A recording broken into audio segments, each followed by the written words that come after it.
Istri taat, suami maksiat. Istri maksiat, suami taat. Istri taat, suami taat. Surat At-Tahrim ini ya. Bismillah. Daraballahu masalan lilladzina kafaru imra'atan Nuhi wa imra'atan Lut kanata tahta 'abdaini min ibadina shalihaini fakhanatahuma falam yughniya 'anhuma minallahi syai'an wa qila dukhulan nar ma'ad dakhilin. Allah membuat istri Nabi Nuh dan istri Nabi Lut sebagai perumpamaan bagi orang-orang kafir. Keduanya berada di bawah pengawasan dua orang hamba yang saleh. Di antara hamba-hamba kami, lalu kedua istri itu berkhianat kepada suaminya masing-masing, maka suaminya masing-masing, maka suaminya itu tiada dapat membantu mereka sedikit pun dari siksa Allah, dan dikatakan kepada keduanya, masuklah ke dalam jahanam bersama orang-orang yang masuk jahanam. Maksud ayat ini menjelaskan kalau ini suaminya soleh.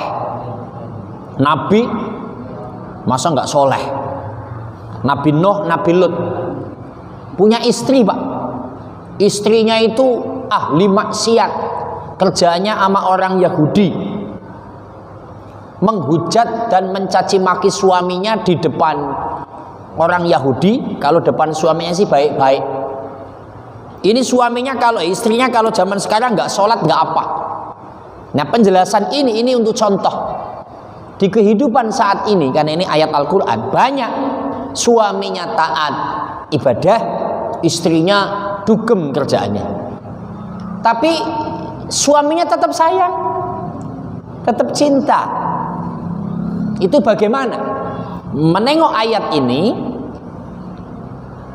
dua wanita ini tidak bisa diselamatkan oleh Nabi, karena dua orang ini tidak percaya dengan Allah dan tidak percaya dengan suaminya menjadi Nabi. Maka suami nggak bisa nolong istri. Nah dari penjelasan ini, maka kalau kita punya istri yang notabene ahli maksiat, kembali kepada suaminya seberapa jauh memperingatkan istrinya. Kalau cerita Nabi Lut, kan umat Nabi Lut itu lesbian, homoseksual, laki-laki senang laki-laki, perempuan senang perempuan. Istrinya ikut-ikutan. Singkat kata, ketika malaikat Jibril turun menjadi laki-laki yang ganteng, akan digerebek rumah Nabi Lut, akan diambil Ibrahim dan Israfil. Sehingga Nabi Ibrahim ketakutan kedatangan dua orang laki-laki yang ganteng. Sampai-sampai ketika masih di dalam, rumahnya dijebol untuk ngambil laki-laki tadi. Nabi Lut ketakutan, maka pemuda yang ganteng tadi ngomong, Nabi Lut jangan takut, saya malaikat Jibril, ini malaikat Israfil. Maka dalam riwayat ketika penduduk itu masuk, langsung matanya pada buta. Malam itu juga Nabi Lut menyampaikan, kamu pergi dengan istri dan umatmu yang iman, tapi syaratnya satu, jangan noleh ke belakang. Ada syarat itu tuh. Maka Nabi Lut menyampaikan kepada umat yang iman, ayo semuanya pada ikut aku. Kamu juga istriku ikut aku. Hanya jangan noleh ke belakang. Akhirnya berangkat. Ketika berangkat, ya namanya wanita kan gampang penasaran. Akhirnya noleh, ada apa ya? Itu lagi digoncang gempa. Maka wanita itu noleh ke belakang, ketilep dengan gempa yang ada. Ini contoh ada laki-laki taat, suaminya ahli maksiat. Tapi kalau suaminya membiarkan saja, itu beda lagi urusannya. Nanti suaminya masuk neraka gara-gara istrinya ahli maksiat. Kalau Nabi Nuh sudah mengingatkan, Nabi Lut termasuk Nabi Nuh. Sekarang masuk wa daraballahu masalan lil ladzina amanu imra'ata fir'aun id qalat rabbibni li indaka baitan fil jannah wa najjini min fir'auna wa amali wa najjini minal qaumid dzalimin. Kalau ini istrinya solihah, ahli ibadah, suaminya brengsek ini. Raja Fir'aun kan brengsek-brengseknya manusia, ngaku Tuhan. Maka pertanyaan, seberapa besar taatnya istri pada suami selama menjadi suaminya? Pak, selama menjadi suaminya.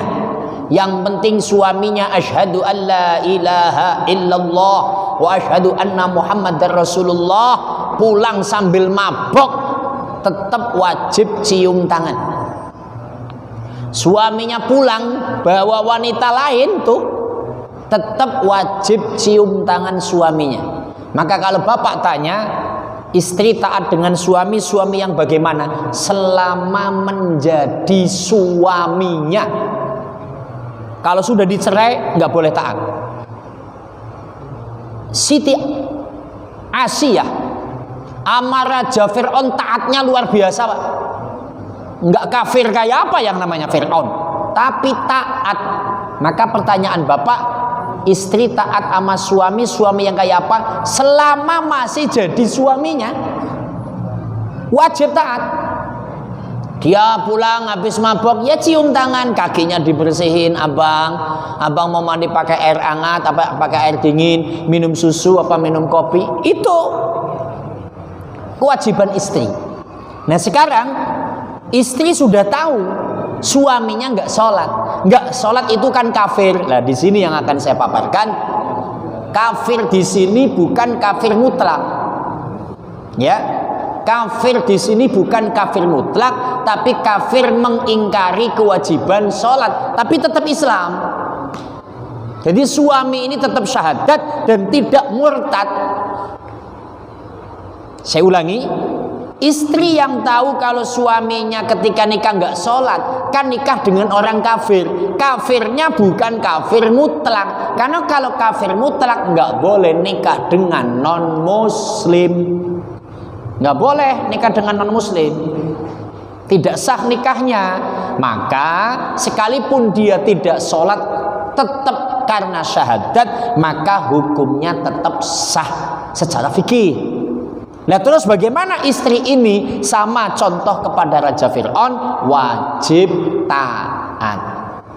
Kecuali nih, kalau istrinya memang tegas, abang, saya cinta sama abang, kan janji pas pacaran katanya abang kalau udah nikah mau sholat kok cuman seminggu, itu pun di rumah mertua. Sekarang abang nggak sholat lagi. Jika abang tidak sholat, ya saya akan menggugat cerai. Itu istri yang tegas begitu boleh, silahkan, saya minta cerai bang, kalau memang abang itu tidak sholat. Tergantung laki-lakinya, karena memang laki-lakinya cinta, ingin membangun rumah tangga dan ada hidayah, ya udah saya tak sholat, yang penting kamu jangan minta cerai. Tapi kalau memang suaminya dalbo, dablek gitu, ya udah lo urusin sendiri.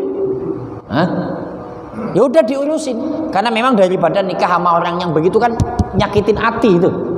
Tapi kalau pingin nyontoh Siti Asiyah nikah dengan Raja Fir'aun, tetap taat, tetap taat, ada contohnya, silahkan. Toh Siti Asiyah tetap masuk surga walaupun suaminya non muslim, walaupun suaminya tidak taat, tetap masuk surga. Tapi untuk syariat Nabi Muhammad SAW, nikah dengan non muslim hukumnya haram. Jadi kesimpulannya, istri taat suami, suami yang bagaimana? Suami yang mengucapkan 2 kalimat syahadat wajib taat. Bagaimana kalau nikah dengan laki-laki yang tidak sholat? Kan kafir. Kafirnya bukan kafir mutlak, tapi kufur atau kafir mengingkari kewajiban sholat. Baik, kesimpulan yang saya sampaikan, pertama masalah hijrah. Hijrah adalah perubahan ke depan yang lebih baik. Adapun pasuntri, istri taat, tidak ngukur suaminya apa dan bagaimana. Kalau memang mau sabar, silahkan untuk mentaatinya. Mudah-mudahan kita menjadi suami yang pantas untuk ditaati oleh istri. Walhamdulillahi rabbil alamin. Dah, yang mau tanya silakan sambil makan